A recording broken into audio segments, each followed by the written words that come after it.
Good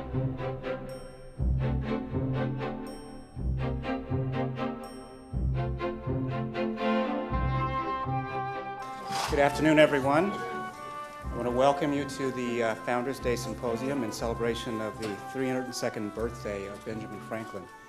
It's my honor to offer a few opening remarks on behalf of the Faculty Senate and to introduce our distinguished panelists. Let me start by saying that this program marks the third in a renewed tradition of celebration of Founders Day, with a symposium that draws upon Penn's remarkable faculty to discuss issues of global importance. Both of the previous symposia have done so within the context of theory to practice and serve to remind us of Penn's unique identity as, and I'm going to quote from our president here, a place where students and faculty can pursue knowledge beyond traditional boundaries, a place where theory and practice combine to produce a better understanding of our world and ourselves. Now, that quote certainly exemplifies the program today because we're going to bring you a panel of 4 eminent, globally engaged scholars whose teaching and research crosses the traditional boundaries of knowledge, departments, and schools. These are our Penn Integrates Knowledge professors. I'm going to introduce each one of them and give a short bio sketch, and I'll ask the crowd to acknowledge each of our panelists when I finish the sketch. I'm going to start furthest to the right here with Professor Christopher B. Murry. He's Richard Perry University Professor with joint appointments in Inorganic, Nanoscale and Materials Chemistry in the School of Arts and Sciences and Materials Science in the School of Engineering and Applied Science. Professor Murray's research focuses on the synthesis, characteristics, and integration of nanostructured materials with an emphasis on the explanation of finite size effects in nanoscale magnets and semiconductors. Prior to joining the University of Pennsylvania, he managed the Nanoscale Materials and Devices Department at IBM's T.J. Watson Research Center, serving as a patent regulator and was acknowledged as an IBM Master Innovator. His work on semiconductor nanocrystals was honored with the American Chemical Society's 1997 Nobel Laureate Signature Award. The Technology Review recognized Murray's innovation in the development of nanocrystalline materials with his selection in 2000 as one of the most influential investigators under the age of 35. Thank you very much. Next, we have Professor John L. Jackson, Jr., Richard Perry University Associate Professor with joint appointments in Communication in the Annenberg School of Communications and Anthropology in the School of Arts and Sciences. John L. Jackson, Jr. is the first Penn Integrates Knowledge Professor at the University of Pennsylvania. Professor Jackson is a leading scholar of cultural anthropology and a documentary filmmaker specializing in urban anthropology, race theory, ethnographic filmmaking, and media ethnography. He is author of Harlem World, Doing Race and Class in Contemporary Black America, Real Black Adventures in Racial Sincerity, and Racial Paranoia, The Unintended Consequences of Political Correctness.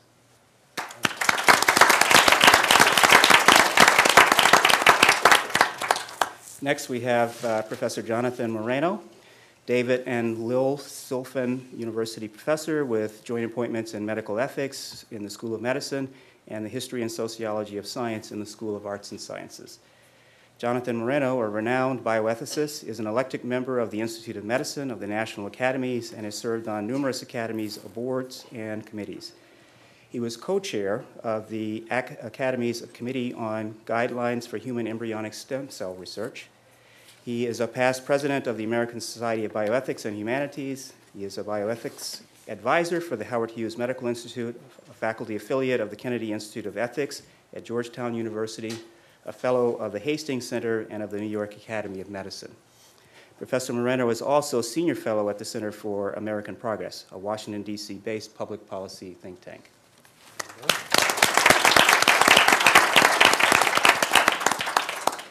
Next, we have Professor Adrian Raine, Richard Perry University Professor with joint appointments in Criminology in the School of Arts and Sciences and Psychiatry in the School of Medicine. Adrian Raine is internationally renowned for his integration of biological and social perspectives on the prediction and explanation of violent behavior. His discoveries have identified brain structures, nutritional influences, genetic factors, and social environments that foster violent criminal tendencies. He is the author of The Psychopathology of Crime, Criminal Behavior as a Clinical Disorder. From 1990 to 1992, he was consultant to the National Academy of Sciences panel on the control and understanding of violent behavior.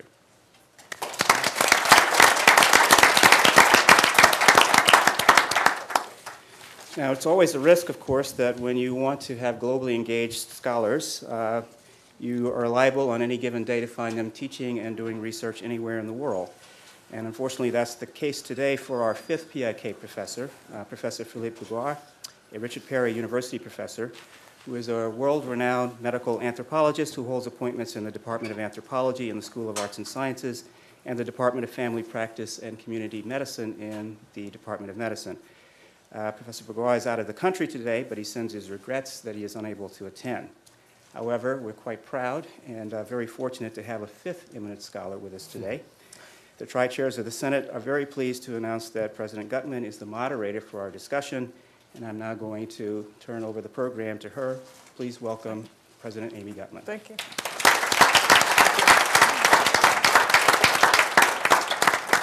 Well, it's great to see all of you here this afternoon, and it's a particular pleasure, it's not in my typical job description, to be able to moderate a discussion with university professors who represent what is a signature strength of the Penn faculty as a whole, which is the integration of knowledge.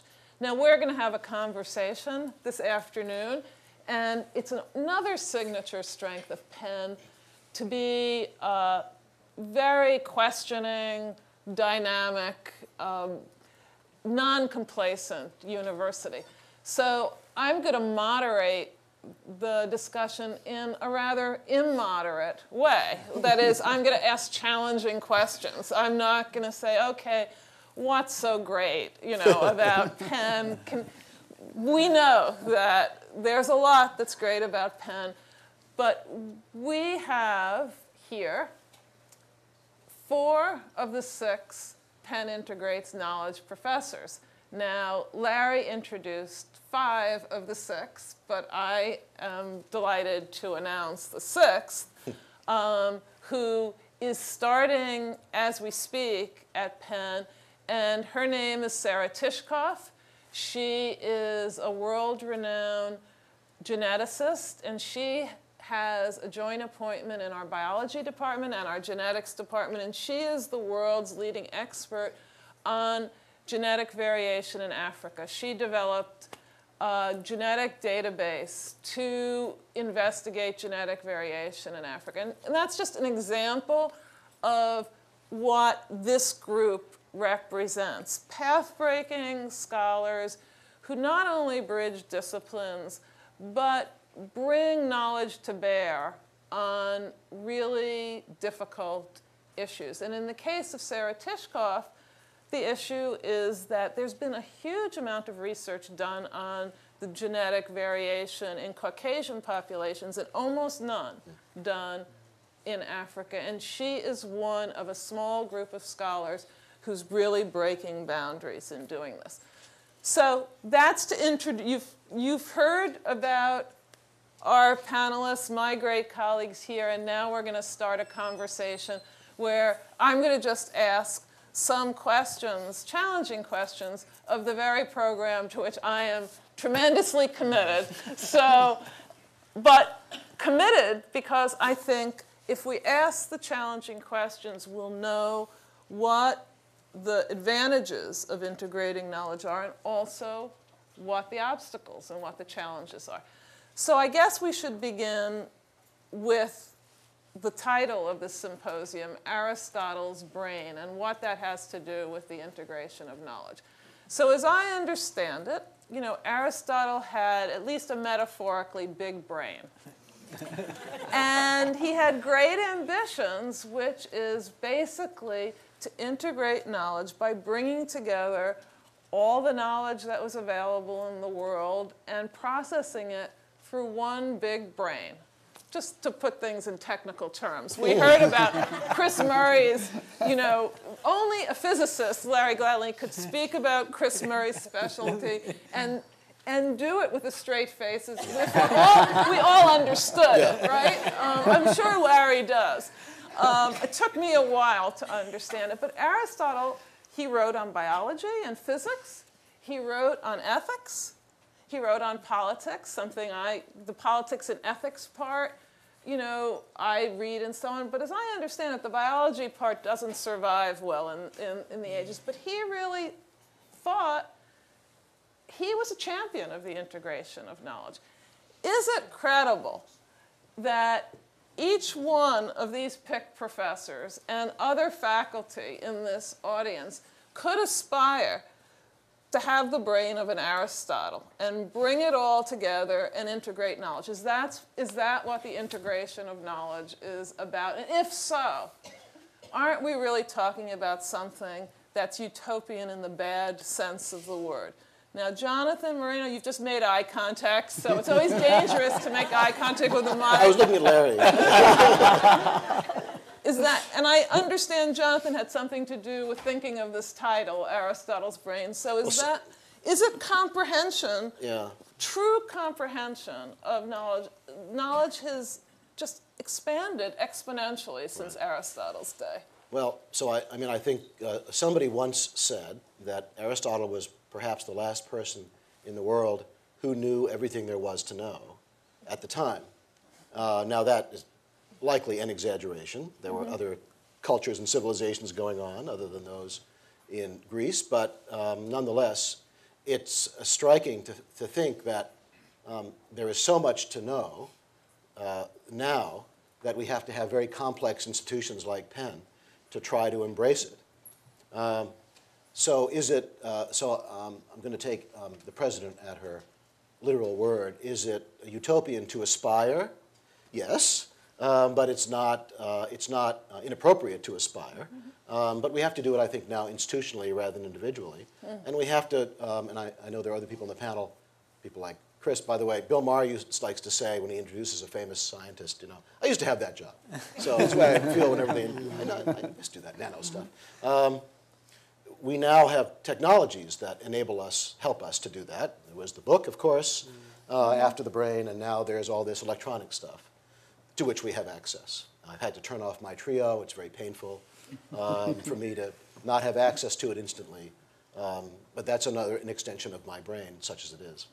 So when we talk about the integration of knowledge, do we mean integrating all knowledge? I mean, when you think John Jackson, when you think of how you integrate knowledge, being a documentary filmmaker and an anthropologist writing about race and class and culture, in what way is that, how comprehensive do you think you can be? What John made is, I think, I will underline certain, I think, really important points. John made the important point that a university as large with as many schools as Penn could aspire to integrate knowledge in the sense of doing a huge range of things. But I guess I want to ask for each of us as scholars and teachers, to what extent does the integration of knowledge mean that we have to be, how comprehensive can we be? Realistically and idealistically speaking, if I'm a pragmatic idealist. So try to bring it together. John, what do you aspire to in your work? Well, I think when I'm imagining myself as an academician at my most interdisciplinary, I think part of what my agenda always has to be predicated upon is a commitment to the problem. And so for me, the extent to which I'm talking across disciplinary boundaries is almost always a function of the nature of the kind of answers I need to be grappling with to address the issues I'm trying to think through. And so, you know, I sort of come to my present academic identity simply as a function of the fact that I wanted to answer very specific kinds of questions, to theorize the world in a very particular kind of way, and I imagined that I could theorize in images and sound differently than I would on the printed page. And so part of my project was to see, well, what could that look like? And what kind of theorization would that be?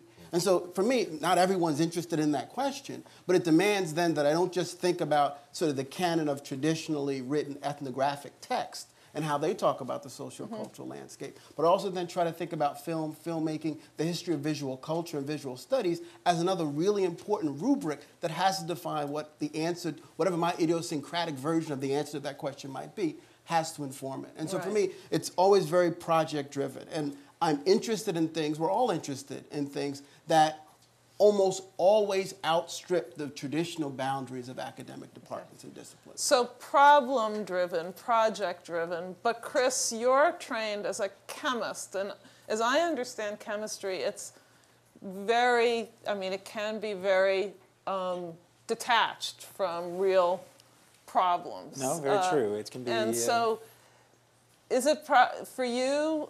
Is your work problem-driven or is it discipline-driven? Well, for me in particular, the connection to engineering helps to keep me grounded with targets in the design of materials.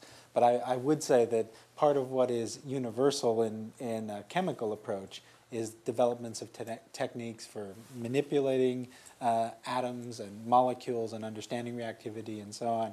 And to have an opportunity to do interdisciplinary work, the fundamentals that you can find that are universal between hard systems and physics of devices and chemical techniques, it really does drive you, as John had mentioned, to think, you know, what are the areas that I need to understand to uniquely attack this problem and to not be bound by traditional sort of lines of teaching that you might have been exposed to earlier on in your career, to really, you know, sort of open things up. So I really like the comments so far, because the challenge we have now in a much different age than Aristotle is not knowing all that there is to know, but using your judgment to know what's worth knowing at any one point in time. It's an issue of filtering. Yeah. And admittedly, that's often a judgment call, and we can make mistakes in overlooking things that are important. But as long as those things we overlook are not because of some sense of a disciplinary boundary, and that we shouldn't go there because that's their job, I think we're beginning to make progress on this sense of a much more open and I hope much more effective teaching and research environment. Of course, Aristotle had the idea of practical reason, right? Which we hope we use when we undergo this mysterious process of deciding what resources we need for a particular problem and when to stop looking. One of the hard parts for me about writing, doing research, and I think you probably all encountered this, is when do you stop doing the research and you start writing? Right. That's very often. That is a really big problem. And then, of course, you publish the thing and so if we want to get really practical, deadlines Yeah. No, deadlines are a good thing. So talk about, you know, practically oriented. Adrian works on violent behavior. That is, he himself doesn't practice it. He studies the sources of it, although I've actually learned about Adrian. Part of what drove Adrian to his subject was a semi-dysfunctional youth, right? That's very true, yes. But we won't go into that. Too far into that. And we've all had a little bit of that, if we're all honest, you know, right. a little bit of that antisocial rebellion. Whereas Chris began as a disciplinary chemist. Right. As I understand it, Adrian, you, and I think this might shock some, if there are chairs of departments here, I think you never had a kind of original moment, you know, of disciplinary passion, right? Absolutely. You've been attracted to violent behavior your whole life. That's right? true, yeah. And I did spend 4 years in top security prisons in England as well. So, as a prison psychologist working with prisoners, not on the other side of the bars. But yeah, it's true, and I do have a different background to Chris. Certainly, I didn't have that very funneled, rigorous scientific approach, and Chris has incredible skills in his field, and I never had that. Although I studied the biology and genetics of crime and violence, I had no training in that field. I specialised in arts at school, English literature. economics. I left school and became an accountant with British Airways. I said, to hell with university. That's for all those people who don't know where they're going. I know where I'm going. I'm going into money. And, you know, show me the money. That was my mental attitude. So what I found is that when I went to university, I knew nothing about biology, and because I didn't, I couldn't really grapple with the biology I was faced with. So, but we pick it up, and I think what I'm struck with, I mean, we had this debate. We talked about, do you specialize, or are you divergent? We're thinking about the students, actually, at Penn. And, you know, we have this debate amongst ourselves, don't we? I think we all agree, well, we should be specialists. But part of me thinks, you know, and it goes back to what Amy said at the beginning here, it's being challenging, it's being an iconoclast. Yeah. In one sense, I think to integrate knowledge, we first have to break down the disciplinary doors that keep in the knowledge. We've got to be iconoclasts. We've got to ask the impertinent question that leads to the pertinent answer and the new approach. So I think for me, looking back, you know, as well as my antisocial youth, that gave me, yes, some interesting insights into the causes of crime. At the same time, I think I had a very different background that allowed me to ask very different and perhaps impertinent questions on the field. To question, is crime and violence all caused by social factors? Could there be another perspective? So I'm intrigued about what other people think here about the extent to which is our task to integrate knowledge, or is it to begin to break down still disciplinary boundaries that stop the integration of knowledge? The best indication for me of success as a moderator is to have one of the people I'm questioning ask the next question. And that is the perfect question for me, which is, does the integration of knowledge mean we should break down disciplines? And if so, should we be working, and I'll say this softly, to abolish departments? You know, are departments barriers to the integration of knowledge?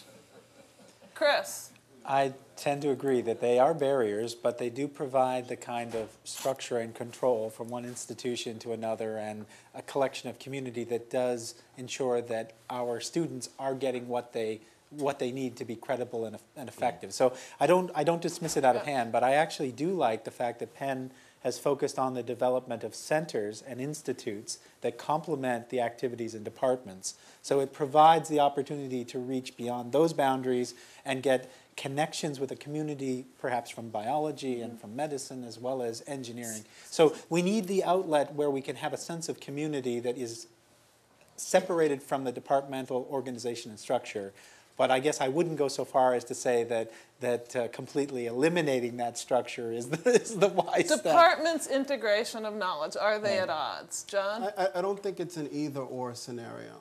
I think when we are honest about what it means to talk across fields, and we're not defensive as disciplines about what that implies for the future configuration of what we imagine our discipline to be, I think we'll find we become more robust and sophisticated, even within these specific traditional fields, if we're open to the kinds of conversations we can have with others. And so I think it's not about interdisciplinarity being some sort of potential attempt to dissolve the validity of some of these traditional fields. It's about changing our sensibility. So we imagine we can have both of these things at the same time. We can use all of these interesting kinds of conversations across these traditional kinds of divides to actually buttress and support some of the more traditional questions of the department. And I think the most interesting departments across any university are the ones that are fearless about their ability to interface with other parts of the university.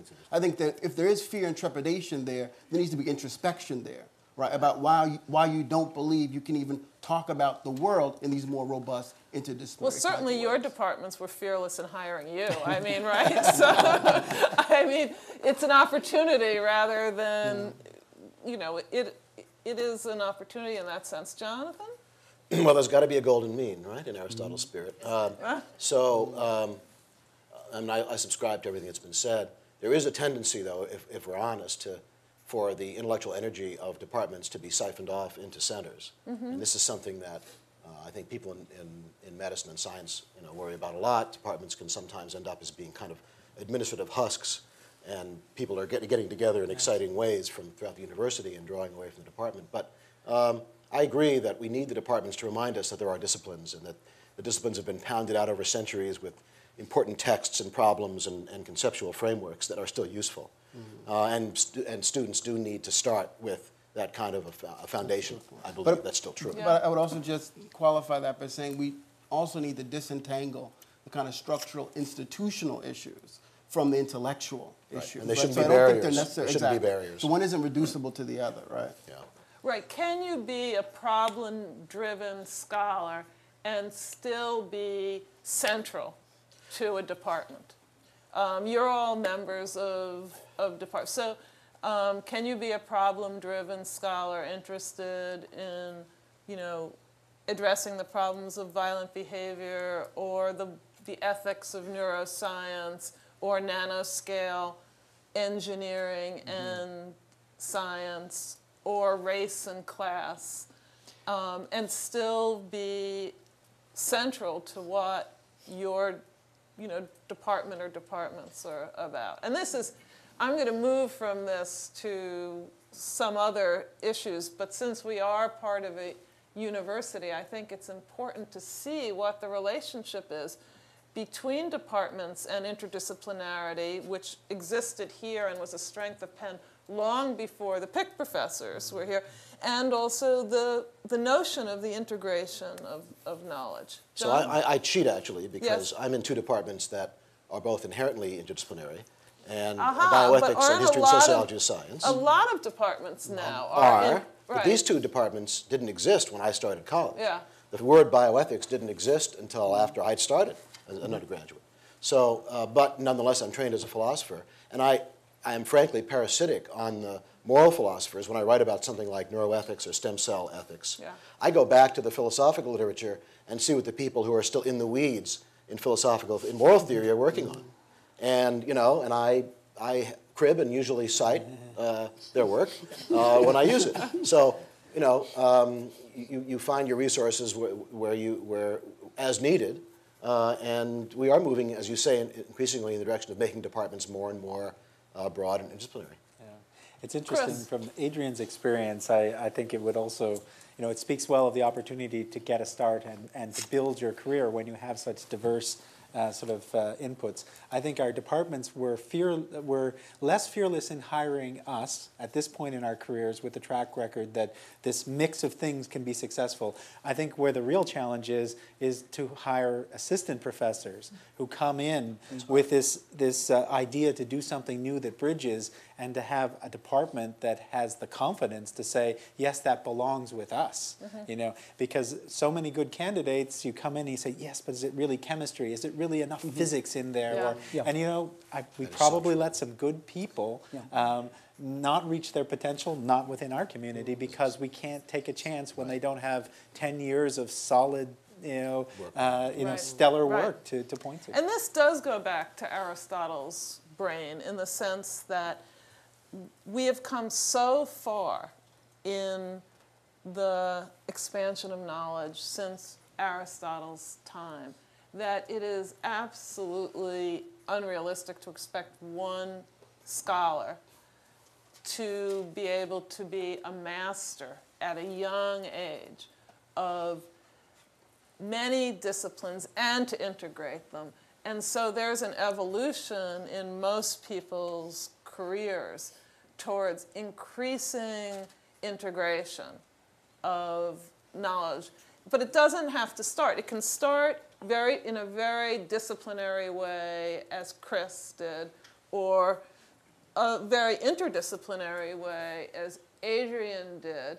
And in both cases, there is a challenge there, right? In Chris's case, the challenge was to bring chemistry and engineering together on the nanoscale. In Adrian's case, it was to know enough, to speak about, as an expert about criminology and to have a niche in psychiatry, so you really had credibility when you spoke about the problem. And So it's a very challenging enterprise, but without it, if you don't rise to the challenge, I think what you all agree on is that your motivation, which is to address problems, to actually be able to say something, dare I use the word, it's a word overused, but something relevant to the world, that motivation can only be fulfilled if you embrace the challenge from wherever you start. So let me ask the question, I see there are students here today. What's in it for students? I mean, why, you know, should the integration of knowledge appeal to students? After all, students have to get a degree and get a job, and you have to know, you have to specialize in something. We make students major in this university, which means you have to know a lot about something. You have to have some depth. What's in it for students? Why should students be attracted to this, or should they? Should they steer away from it and wait till they're as eminent as our, you know, eminent senior faculty are before they try to integrate knowledge, before they try to tackle the big problems in the world? Adrian? Amy, you mentioned the word major, and our students major. Now let's be radical here and let's try and break something down here. How about students not majoring in anything at all? And why do I say this? Well, you know, I have a feeling that there could be more Aristotles in the future than there has in the past. Because my sense is that this next generation that we have here in the student body are going to live far much longer than we have. Yeah. They're going to have a lot more time in their lives to integrate knowledge. And so perhaps if they start off with a very multidisciplinary basis in their first degree, that will set them up, what for? Their second degree. Now, why I'm saying this is that there are some countries like Taiwan, for example, where about 75% of their population have an undergraduate degree. You know, to get a decent job in Taiwan, you need a secondary degree. As we live longer, I mean, how many of us want to be an accountant for 80 years? 80 years, you know. In the future, isn't it going to be that as we live longer, as the next generation are going to live longer, they'll have multiple jobs. And perhaps what they really need right at the get-go is not a major as an undergraduate, but just a broad-based education and knowledge within which to build in the next step of education, within which to then go into the world, tackle the problems, and have a long time to do it, and to shift and change and morph. So one of the reasons that universities need tenured professors, and it's very important that the president not be the only one to ask challenging questions, is they're always more radical than the president. So true. At least some of them are. So there is, you know, abolishing departments is, you know, Adrian said, not a bad idea. Now let's abolish majors. So what do you... And by the way, it's going to soon be time. We're going to open up for questions from those of you assembled here, which are a wonderful range of colleagues and students. But well, I think that the... but major, no. Well, no major. I mean, I have to say that the first thing that comes to my mind, Adrian, is, are we going to certify dilettantes? Is that what? But, Maybe. Maybe. I don't want to get into this. But, no, Jonathan. No, well, not exactly. But I do want to say that we shouldn't identify having a discipline with being specialized. So, for example, there are about, I think, 6-8 people in the country who are, I would consider to be specialists on one of the fields that interests me, which is stem cell ethics and policy. Now, that looks like a pretty arcane field. Yes. You know? But then there's a kind of a funny Buddhist thing that happens. When you get really specialized in something, then what do you have to know? You have to know the biology, you have to know the moral philosophy, you have to know the theology, you have to know the economics of how science gets financed, you have to know something about the regulatory system for having derivatives of human material in your lab, you have to know about international politics, you have to know about state law. So what I want to say is these what seem to be highly arcane and specific topics, and I think we've all had that experience. When you get really deep into them, you find that you actually turn out to be a knowledge integrator, because you really need to know so many different kinds of things in order to talk about these things intelligently. Yeah, good. Maybe somewhat less radically than some other folks on the panel. But radical is good. We don't think. We don't think deeply, means right? foundational. And I know, John, you would agree with that. I agree, but I also think often it's the students who are pushing the rest of the institution to think in these more integrative ways, right? So one way students, so the students can't themselves abolish the sort of major as an option, right? As the only way to think about matriculating. But they can double and triple and quadruple major if folks will allow them to. Right. And they do that, right? So, I mean, I know at the institution I attended before I came here, the culture anthropologists were physically separated from the physical anthropologists. I didn't even know where they were on campus.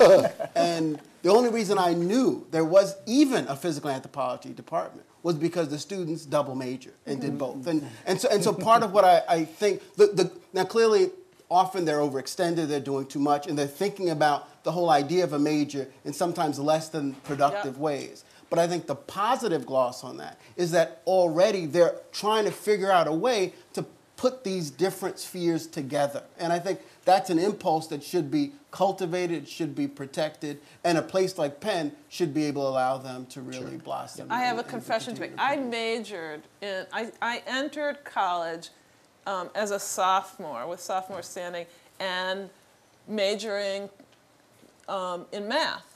But I switched majors to, couldn't be further removed, so math, consummately disciplined. I switched majors to what was an honors interdisciplinary major, and its title was Social Studies. And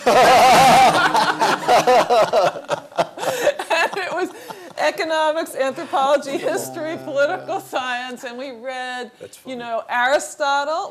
The syllabus we began, Aristotle, Max Weber, Tocqueville. I mean, it was, you know, so... You didn't have a major. I didn't have a major. I didn't have a major. But what John said was absolutely right. It's so, you know, I would say our students, if there is an engine for the integration of knowledge in universities and society, it's young people. Yeah. It's students. It's the... I use this word, I'll put quotes around it. It's natural for young people to recognize the problems that their elders have bequeathed to them and want to try to solve them. And that's, I think, the engine behind this. If we don't give up the passion of our youth, when we knew a lot less than we know now, but maybe we're a lot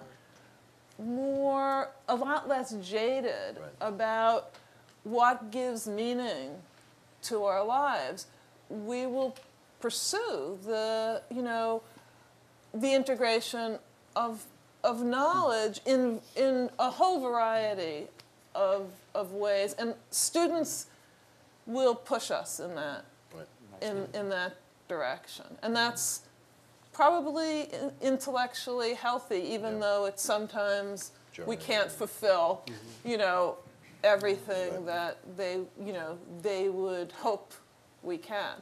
But we sort of let them down, right? If we require over-specialization, and we also let them down if we don't push them to know in depth, you know something deeply. Chris, you couldn't pursue nanoscale science and engineering, right, without having a lot of deep knowledge. Well, there's certain parts. There's certain parts that have to do with actual, you know, physical skills and synthesis, and especially wet chemistry and so on. There are things that you do need to become comfortable with, and certain techniques. But actually, I do agree. Some of the best folks that have worked in my lab synthesizing new materials started out in physics, and it was the interesting physical phenomena that of the materials they hoped to create that motivated them. But they'd come in and they'd never mixed anything more than, you know, a cup of soup or something. And so, you know, but they pick up what they need. If they're talented, and actually in the case of hiring them, if I saw the spark that they could be good at something and were really courageous enough to say that they wanted to get really good at something else that interested them now. So as a recruiter for IBM, you know, a big company with lots of needs, what we were looking for a lot of the time was students increasingly that showed adaptability, right? They needed to show that they could rise above the noise. They could do something very well, but you needed to see the ability that if the world changed, if the needs of the company changed, if you know, even if the efforts or the interests of the individual were to shift over time, they could do it well. They could really engage themselves. So, you know, the analogy is, you know, you don't want to be a delta function. You don't want to be infinitely narrow. And you don't want someone who basically integrates at a very low level over all areas of interest. You want somebody who has a sharp peak and can move it as they need, right? And so that in engineering, that's referred to as being agile, frequency agile. You know, it's high Q, high gain, but you can move it where you want in terms of response. So I think if we can meet the students' needs, where they have interests that go in different areas, and they can show that when a passion strikes them, they know how to learn, then they'll be well adapted to what is increasingly a very different job market. Many careers over your lifetime now is the, and even within one career, what you're doing may change on a time scale that, you know, our parents and their parents would never conceive of.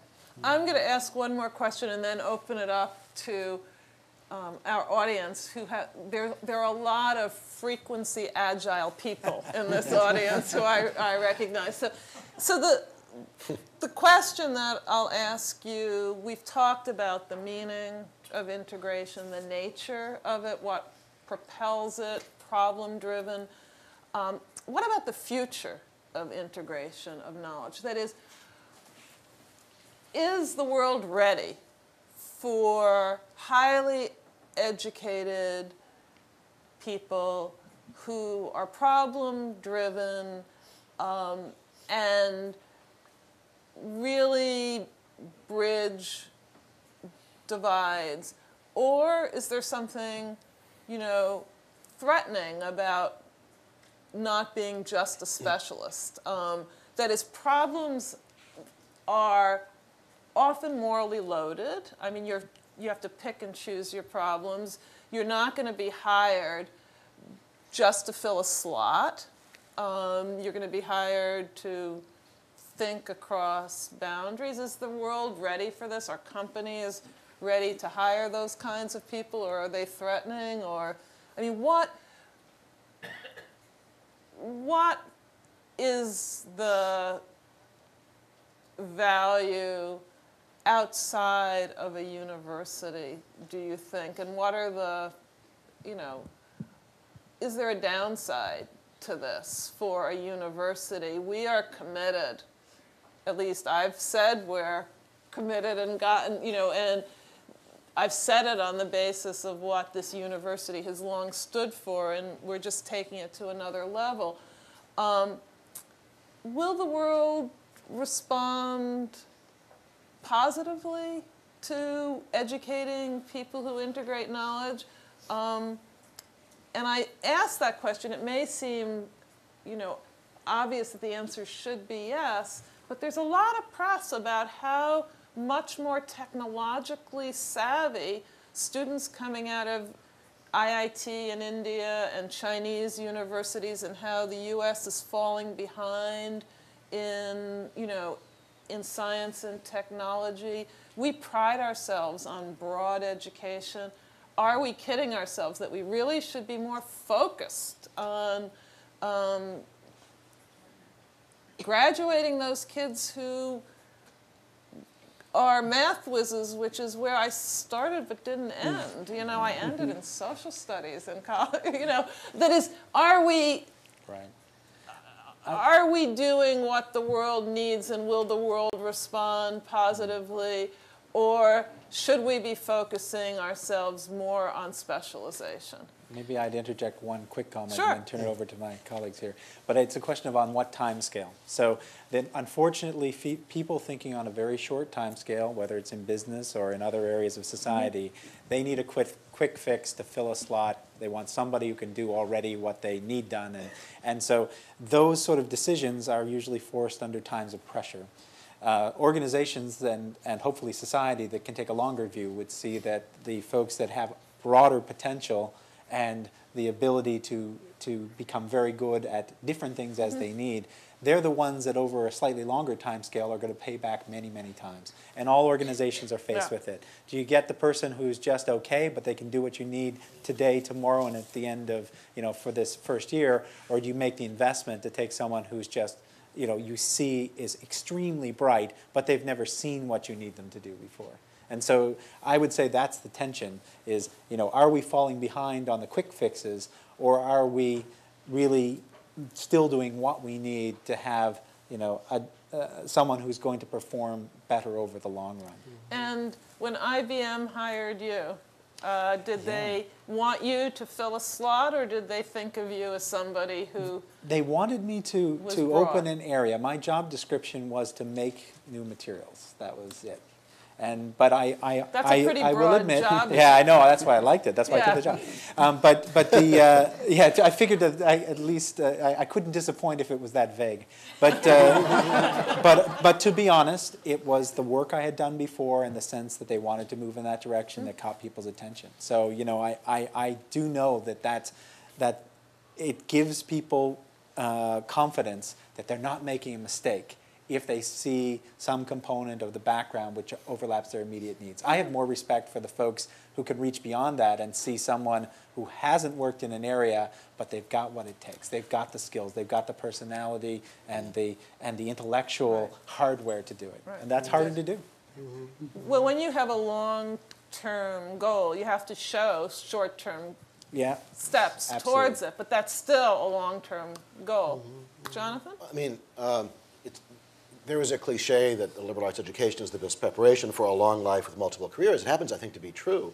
The American university system is probably the most successful sector as the stock market keeps collapsing and so forth. And as the dollar, I just came back from London, I can tell you can't buy a lunch in London on the dollar. It costs $100 for two people. Everything else seems to be collapsing around us, but the American Academy is the most influential, successful sector that the country can boast of. And so you know this better than I do, but now Chinese and Japanese universities are saying, we got great technical people, and Indians are saying this too, but how can we get people to think critically? So now we need to have social studies majors, right? Right. So I think this is not debatable. I mean, I think this way of educating people with a strong liberal arts background is wildly successful. Right. However, I want to add to this, to the future. Things are moving so quickly, of course, in so many ways. There are people who believe, and we already have some examples of this, that machines are going to be integrating knowledge for us in a much more drastic way than they are now. So, for example, your credit card companies now don't keep track of your spending. Machines do. And they'll trigger somebody to make a call if they're worried that you used your credit card in too many places and you're violating one of their algorithms. So there are, as Chris knows, we all know, there are people who believe that the singularity is coming, the term that stands for when there is no individual or group of human beings who can solve a problem, but a machine will be at least self-conscious enough, whatever that means, to solve a problem. We won't understand how the machine does it, and the machine will build other machines that will solve problems that we also don't know how to solve. So one of the problems, what are we going to do with these people who integrate knowledge and challenge cultures and so forth? The problem may be, what do we do with these machines? And this is not a new question, of course, but I think it's becoming a more real question. And there are moral questions that the machines will have to decide about, right? Like, if I'm a robot on a battlefield, when do I fire my weapon? Well, they're going to have good programmers. Indeed, I hope so. Especially with that. And that's why we need philosophy departments. But I was just before this meeting with Vice Minister Wu, and a delegation from China, asking us in our Graduate School of Education, but also interested in our other schools, about educating educators in China. And they very much have their eye on broadening, not losing the specialization, but making sure education is an education for creativity as well as specialization. So is the world ready for the integration of knowledge, John Jackson? Yeah, not only is it ready, I think, but there's no way to talk about being a critical citizen of the 21st century without thinking about a version of integrating knowledge at its best, not being in some ways set up in opposition to traditional notions of rigor, right? I mean, it's about actually asking you to do more work, right? It's about asking people to not simply do what was business as usual, but to do that and then think across a much larger scale. You used a critical word that nobody has used before in this discussion. I think it's really important, citizen. I mean, we're not just about educating people who go out into the workforce or in order to, and do good in the workforce, solving problems. We're also very much about educating citizens, increasingly not just citizens of one country, but of an increasingly interrelated world. And not only is the world ready for us, but the world is begging for more global citizenship, right? And so I think that's a critical insight into the value of the integration of knowledge. Adrian, the last radical thought before I open it up? Well, I was just about to say I completely agree with everything that's been said, but now I need to be radical.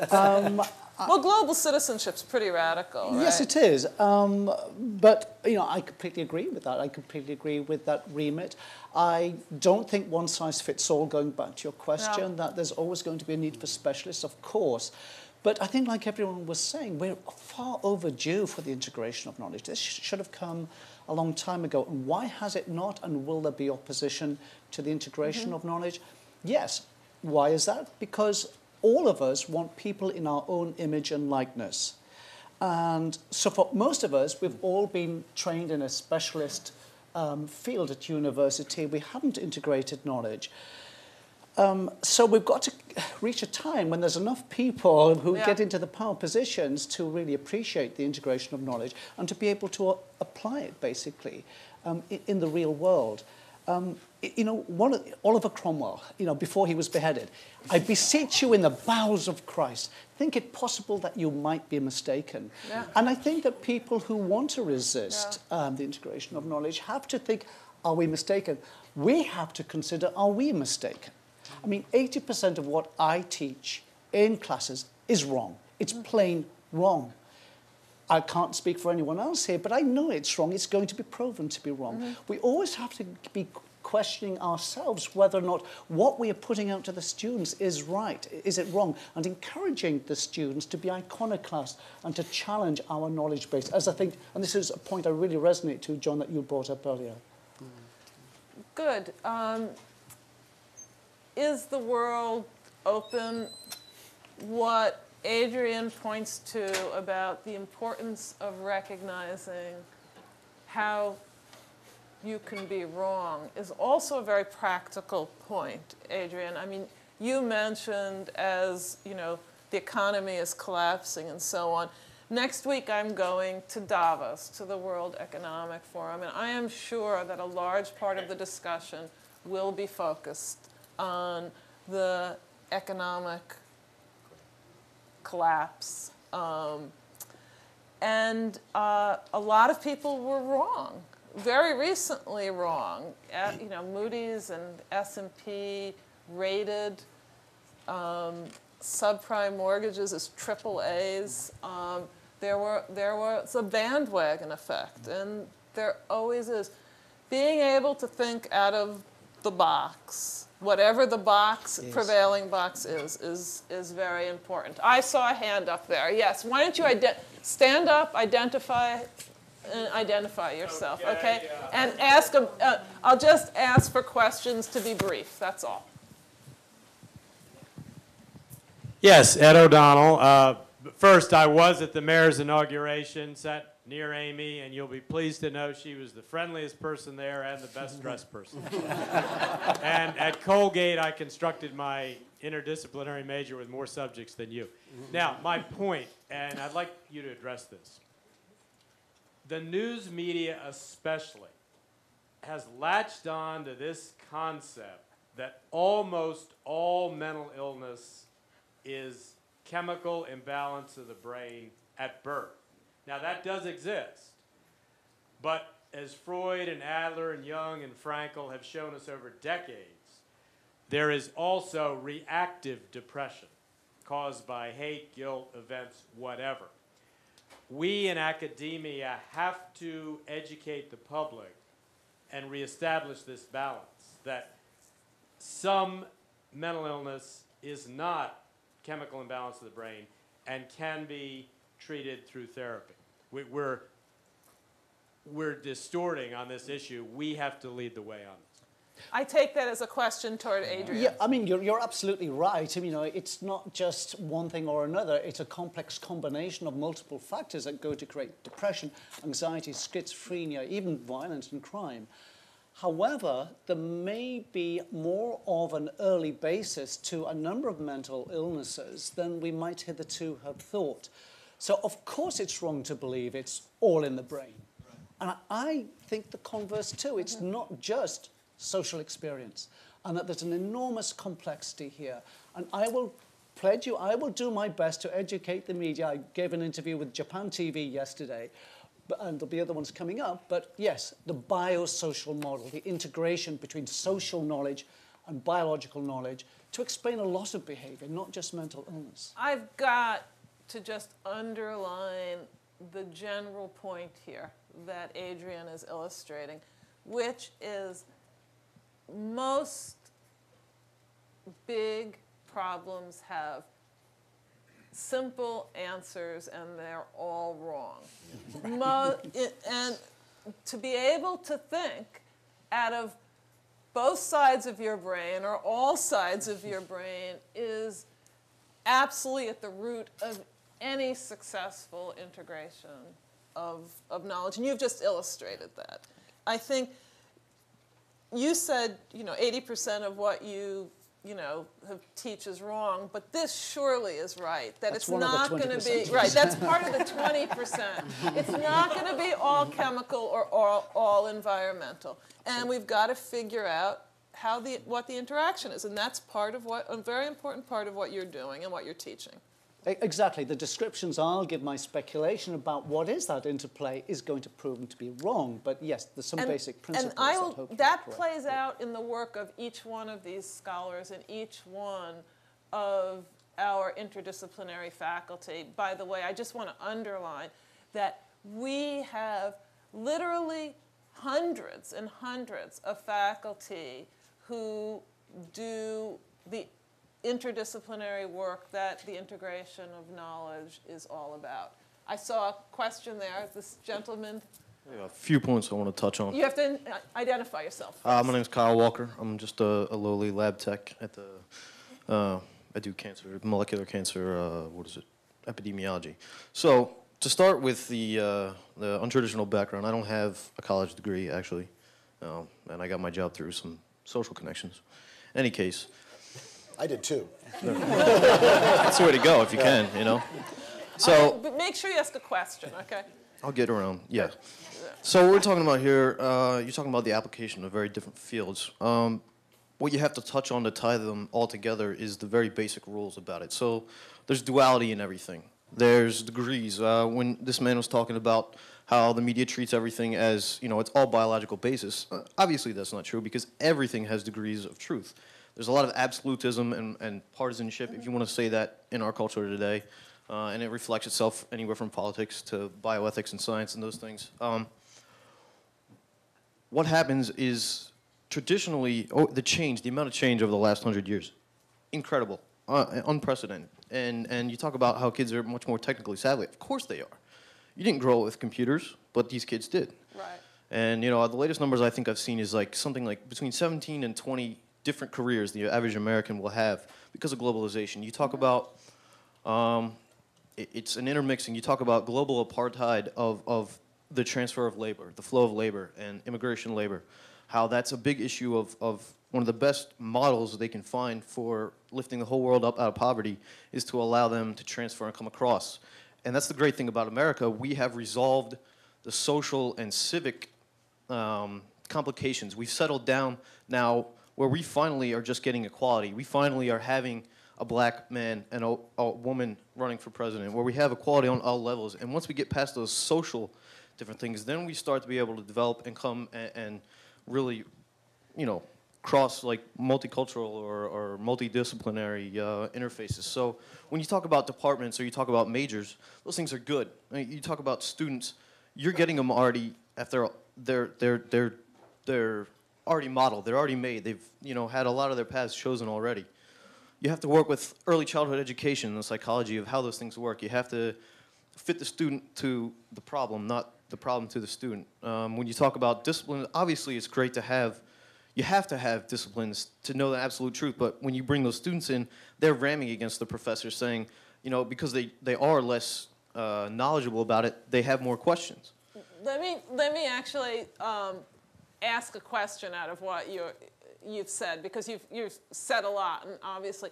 Let me ask this group a question, because you talked about early childhood education. We really haven't focused on that. You know, by the time students, and let alone professors, get to Penn, they've been, by and large, very well educated. Is there any lesson here? Mind you, I know you're not specialists in early childhood and education, but is there any lesson here for early education, for elementary and secondary education? How are we doing in that regard in this country, for example? Any lessons? Well, my favorite Aristotelian, John Dewey, a philosopher you also know well, was the pioneer of progressive education. And the idea of progressive education was to develop skills rather than to focus only on rote learning. Now, yeah. He's taken a beating in the history, in the critiques of progressivism. Mm-hmm. But I think he basically had the right idea, and we actually haven't completely executed his notion. So, for example, when I was in high school, in chemistry, you had the lecture, and then you had the lab in the back of the room. Well, that's because of Dewey, that there was a lab there. Unfortunately, the lecture and the lab are still separated. So, I think what we are learning how to do in education, in higher education at least, is this very interesting, this notion of the internship, which really barely existed, I think, when we were in college. Didn't exist. It didn't exist. So the internship is a very interesting kind of attempt to integrate learning in a practical environment. Now, I don't know that we do that well with little kids as well as Dewey hoped. There are some schools that probably do it well. I'm not an expert. So I think we kind of know how to move in that direction. I'm not sure we actually are doing that. No, you go right on. Get another question. How about this Many gentleman volunteers. here? Oh, you have over here? Okay, go ahead. Go ahead, and then. Eric Schwartz, senior in the college. Yeah. I'm also the vice chair of the student committee on undergraduate education. And so this topic is very near and dear to our hearts. Great. And so something that I would really like to touch on is return to what Dr. Jackson said about the nature of the problem. And just as the nature of the problem shaped your academic identity, that perhaps the nature of all sorts of problems should or could shape our institutional identity and our identity as students and scholars. And so the idea of these picked professors could perhaps serve as models for undergraduates, which we've all come to a consensus are the best agents of interdisciplinary action in terms of the fact that we traverse more ground in a given day, building to building, than most academics do. Very well in a day. put, Eric. What? Very well put. It's shopping period, so I'm walking. Right. And the idea of what can we do to really unite this force of undergraduates and the scholarly potential and experience of trailblazers like you that have crossed fields already. And perhaps it is to create communities, smaller communities, driven by problems around the university, identifying those interdisciplinary problems to really collect the resources, the brains from the faculty end, from the student end, down to undergraduates and graduate students. And so the question is, what would those communities look like? And how do we start choosing those problems and drawing those lines? And where does undergraduate research come in? Because I think, as all of you would acknowledge, your careers or your research and have been problem-driven and are exceptionally and outstandingly problem-driven. And what if we reconceive undergraduate education as Penn in that Deweyan light? And so that's my question. So here is proof perfect that students drive this. Thank you. I'm a math major. Terrific. Fabulous. Fulfilling. What a great question. John Jackson, since Eric Schwartz began by citing you, why don't you begin to answer?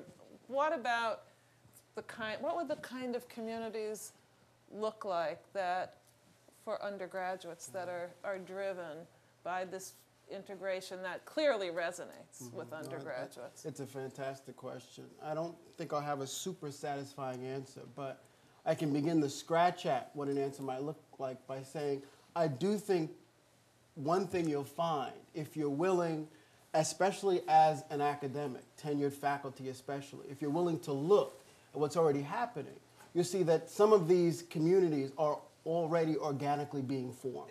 They're here, Yep. right? So the idea is either this is a threat, either this needs to be somehow bracketed out of what's going on curricularly, right, institutionally, or we find a way to make sure it's integrated. And I think my position would be to make sure, one, we recognize it, we value it, and then we find a way to formally, officially fold it into what the experience is like here at Penn.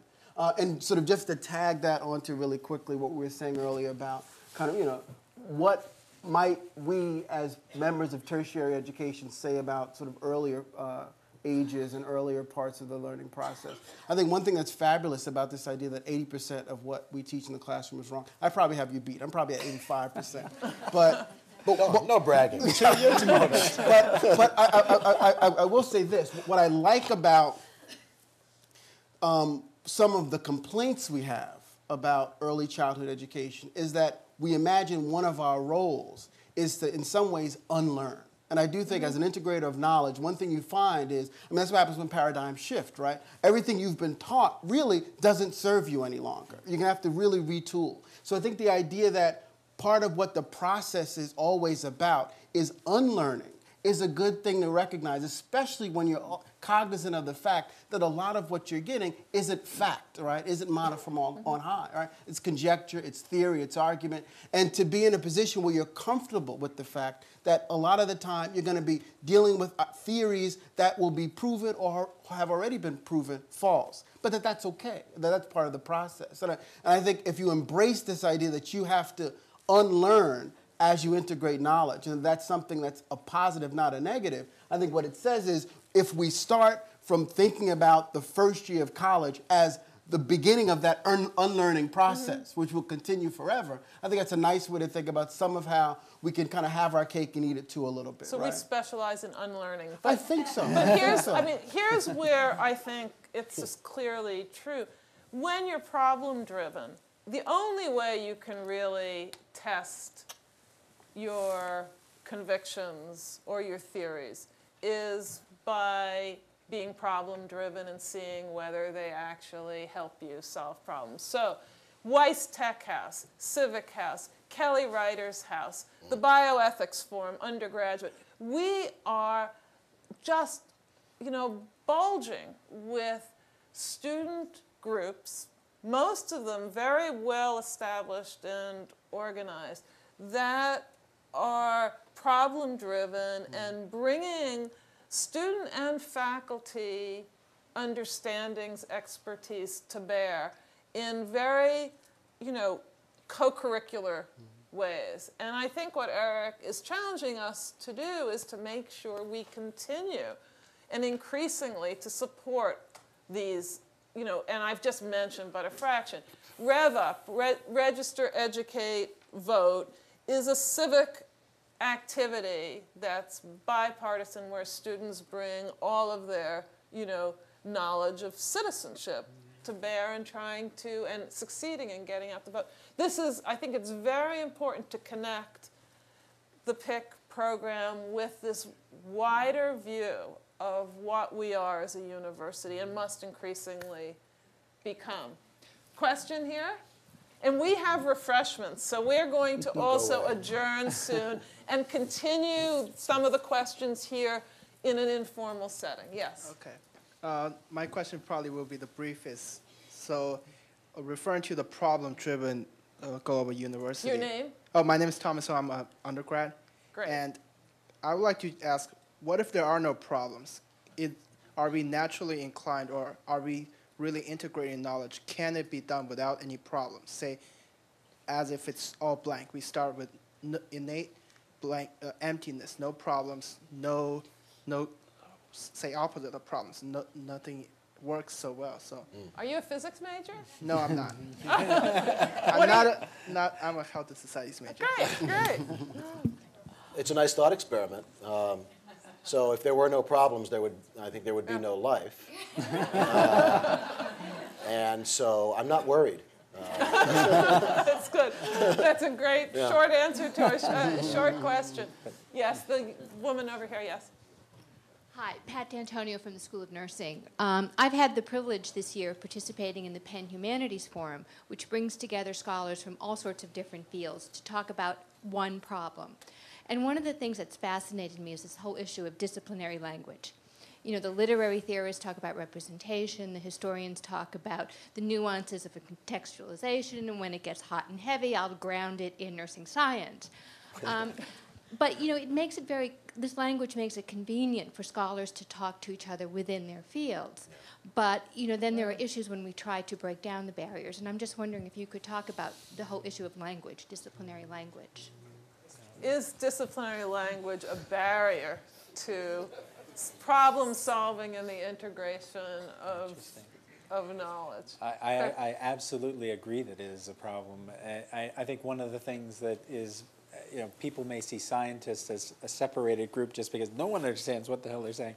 But even between chemists and physicists, you could be sitting in a room talking about exactly the same problem, and because the terminology is different, you don't understand that you're actually agreeing.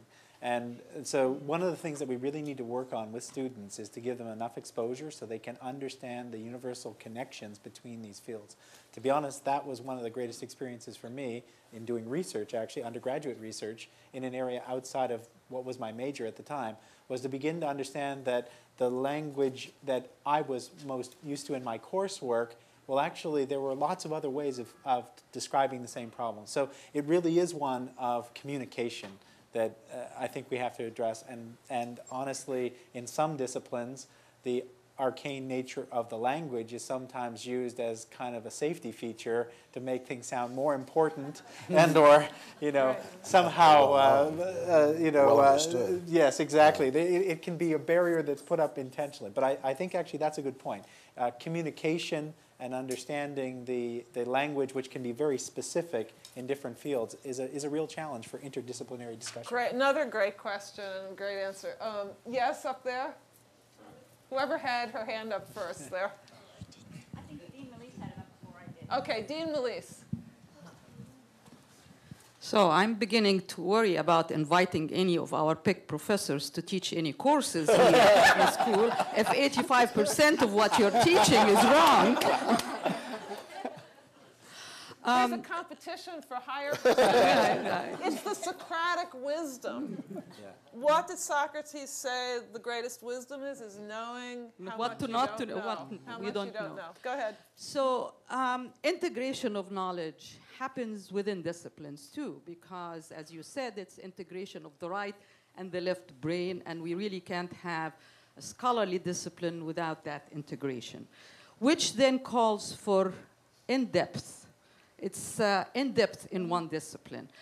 Integration across discipline calls for breadth among disciplines, between disciplines. So there is a tension here between really knowing a discipline really well, with all the knowledge that's being developed in it, and knowing lots of disciplines that relate to that. So I'm thinking that there probably are three components to that integration. The university is ready for integration. I think it creates such an intellectual environment, and it's great. And thank you, President Gutmann, for the PIC idea. The knowledge is actually integrated because the problems are integrated. The problems are not deconstructed. Our patients, when they come to us, they don't come with deconstructed issues. It's all integrated.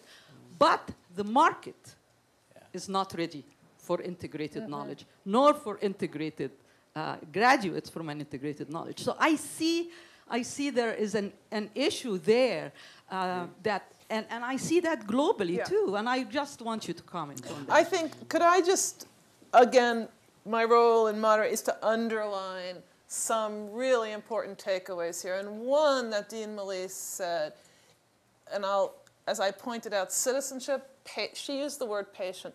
We have an amazing health system, nurses and doctors and clinicians who solve problems day in and day out. And they do it in an integrated way. The most successful are teams.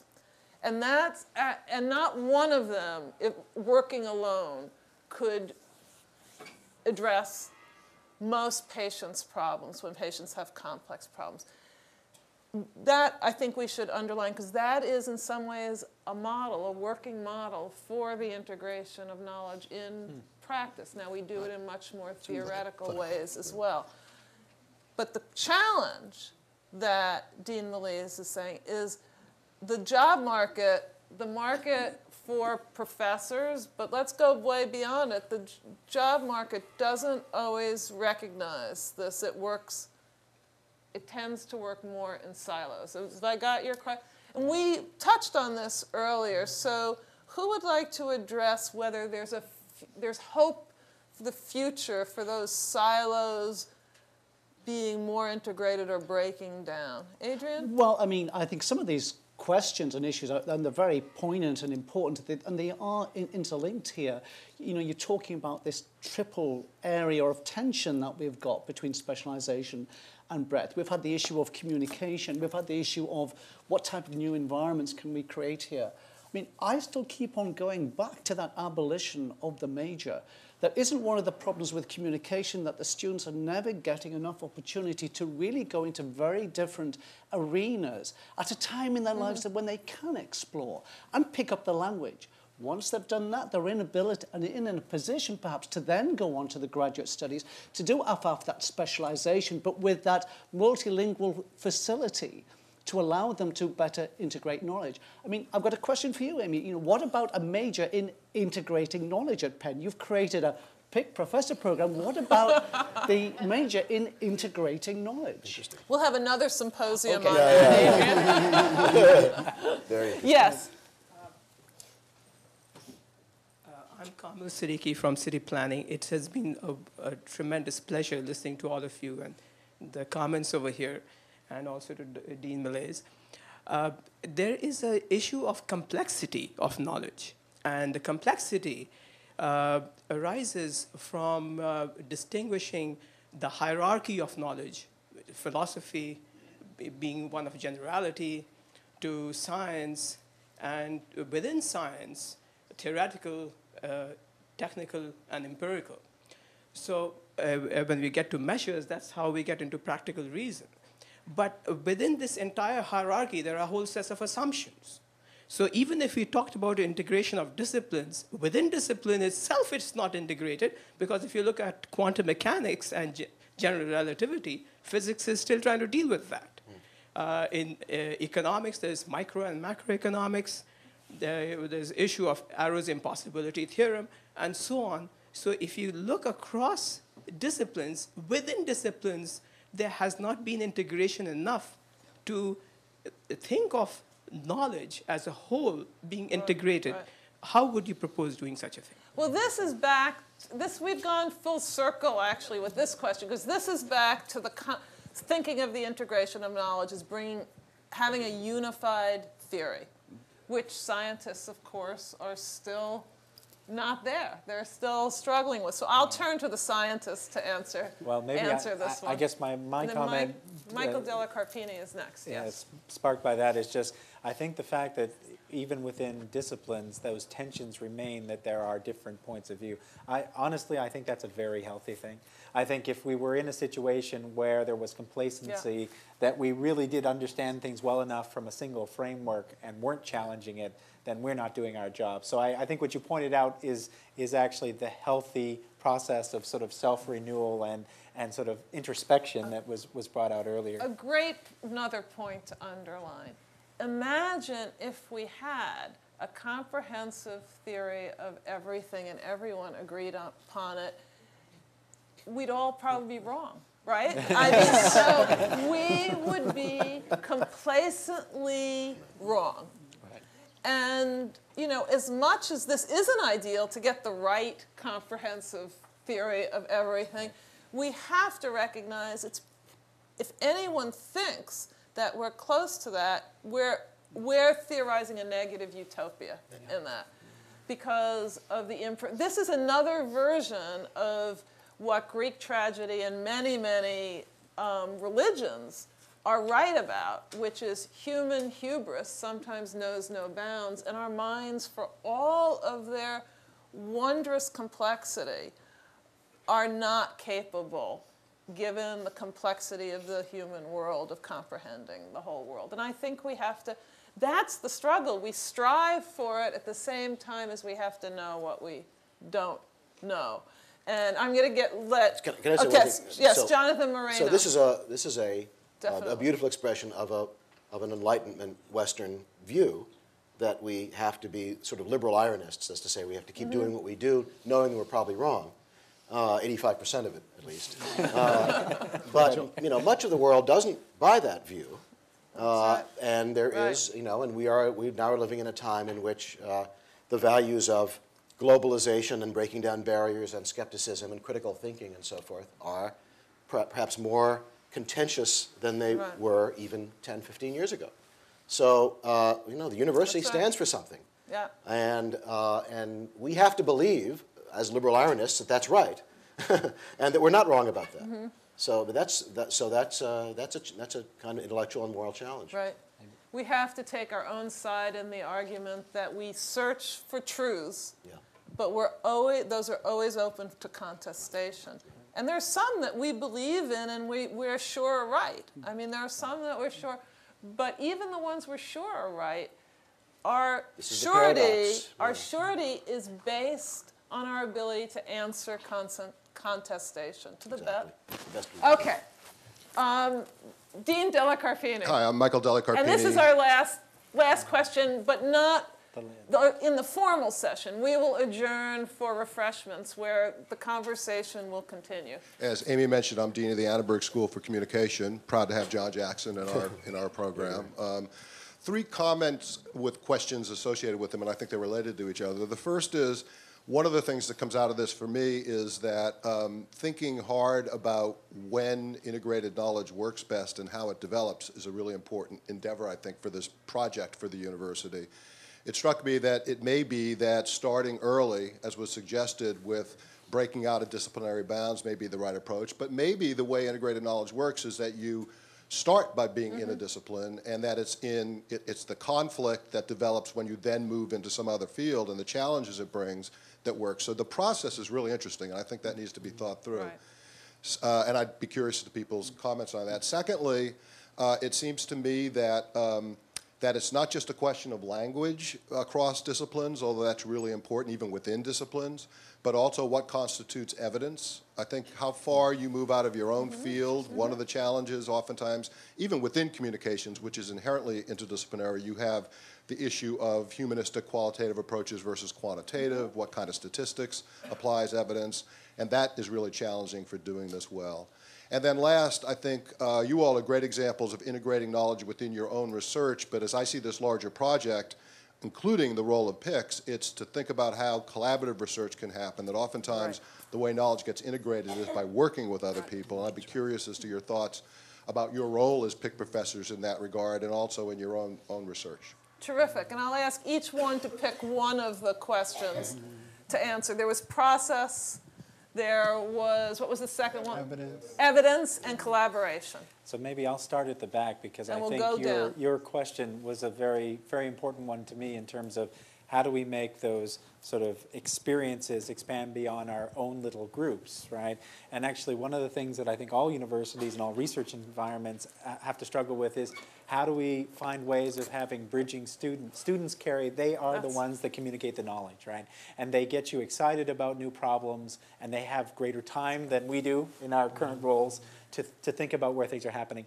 But it is hard to find a structure that allows you to support students and give them what they need as they move between two masters or two areas. So one of the things I think we need to do is to find ways of having more connections of talent and personnel at the level of our activities within the university, in addition to other collaborations. So I would just underscore that your comment about the fact that we can't just have our own groups integrated better than the last generation of researchers. We need to find the right ways to make strong intellectual linkages and have that communication transmitted.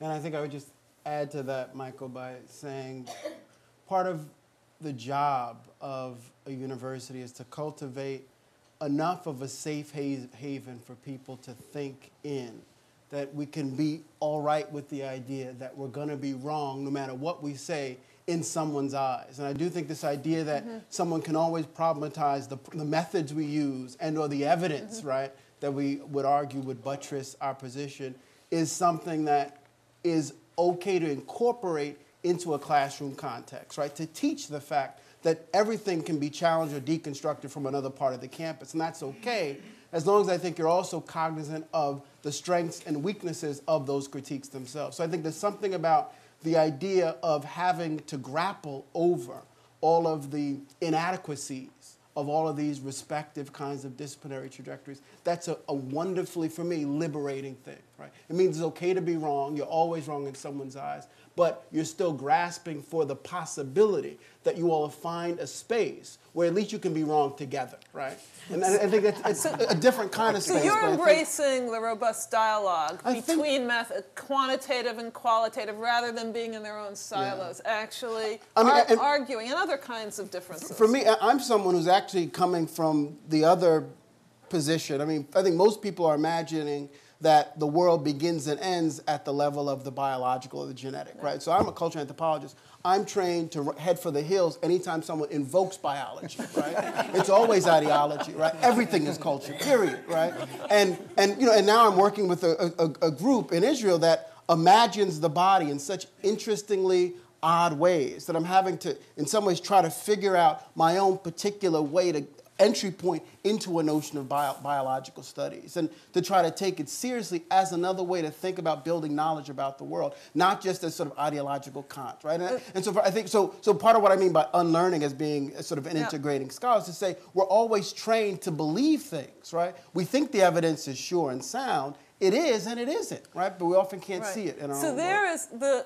There are a group of mathematicians who have gone beyond string theory who say that it's a logical necessity that somewhere in the universe there are these disembodied brains floating around.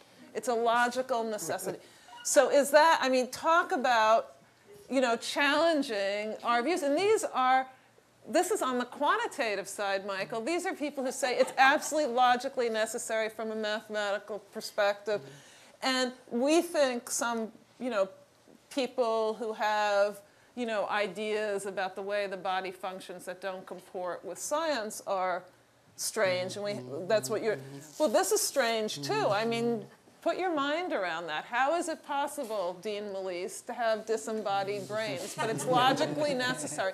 This is the complexity of human knowledge. So you've got to have a dialogue, I mean, it's very challenging and important. Jonathan, what part of Dean Della Carpini? You go first. Okay, say something radical. Adrian, and then how to respond. I'll have to think about coming up with radical, but Michael, I do agree with you that in terms of the process, yes, of course, the way that we teach the next generation of students can come from within the discipline. That definitely, as soon as you said it, I thought, yes, it can come about. Where there's a will, there's a way. On the other hand, I also think that the whole process of the way of going about thinking cognitively to integrate knowledge is something that I suspect none of us sitting here were ever taught. Mm-hmm. There was not one word in any lecture or any class about how do you think broadly about different fields. And in fact, if you ask me, I don't know if Johnathon can answer, maybe this is where you'll come in. I mean, how do you think that way? I mean, even now you integrate knowledge, how do you do it? Can you verbalize that? Can you even teach someone to do it? So I think there's an enormous challenge in the process. It's an enormously difficult job, and frankly, I think we're all freaks here. That we were just sort of thrown up like 1 in a million. Maybe gene mutation came about, or there might be something to that. To try and get controversial. The biologically based scholar speaks to the. Just trying to irritate people here, but no, definitely. I mean, but I think it's one, as Amy said, for discussion and a very challenging question in terms of the process. But definitely, we can work within disciplines too. Well, I was always interested in the intersection between history and philosophy and science and politics. I can't remember a time, I really cannot remember a time when I wasn't. So I'm going to end with my favorite hyper-specialization story that I often tell young colleagues who are going out for their first interview for a job in the academic world. And this is the best advice I can give anybody. Unfortunately, it's contrary to the integration of knowledge. Yes. And it has to do with that. My first serious job interview was to fill a visiting position at Swarthmore in 1978, and I had no job and I was dying. You know, this philosophy was a very tough field to get that first good job. So I went out there and I was asked at one point if I could teach a course, a certain seminar that the person I was replacing was going to teach on Spinoza, and I said, having worked, by the way, in philosophy of language and history of American philosophy, sure. Because I was desperate, you know. I'm going to say, no, I can't teach it, I'm sorry. I'm going to go back to St. Louis and, you know, leave the field. So when I did get the job, but my new colleague there, when I arrived, said, you almost blew it at that point. I said, well, what do you mean? He said, you're 26 years old. The guy you're replacing has been studying Spinoza for 30 years. You know, what makes you, that was so arrogant. So what should I have said? You should have said, and this is the advice I give to young job seekers, I'll do anything I can to help the department. Well, they have signed up to doing anything they can to help the University of Pennsylvania, and we can thank them. That's a pretty good ending.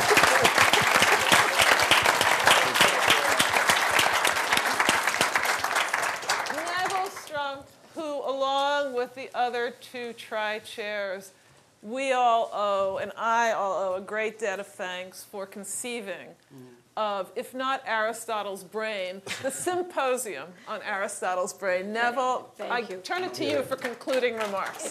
They'll be very, very quick, believe me. Although I was sitting here thinking of that great line from John F. Kennedy following one of their lovely cultural soirees at the White House, that he couldn't remember a time when there had been greater intellect gathered in the room than when Thomas Jefferson dined alone. So in any event, this has been very, very exciting, and we are going to close. I just jotted down a few phrases that really stood in my mind listening this afternoon. And one of them, the most striking, I think, was the university stands for something. And what it stands for is a set of values that we don't always easily articulate, but come through so boldly, I think, when we talk about utopian aspirations, commitment to the problem, impertinent questions, agility in moving across boundaries, the moral questions that underlie what we do, havens for thinking, and the liberation to be wrong. I think those are very powerful, all wrapped certainly in the process that we're most engaged in, and that's excellent citizenship. This is a fabulous place.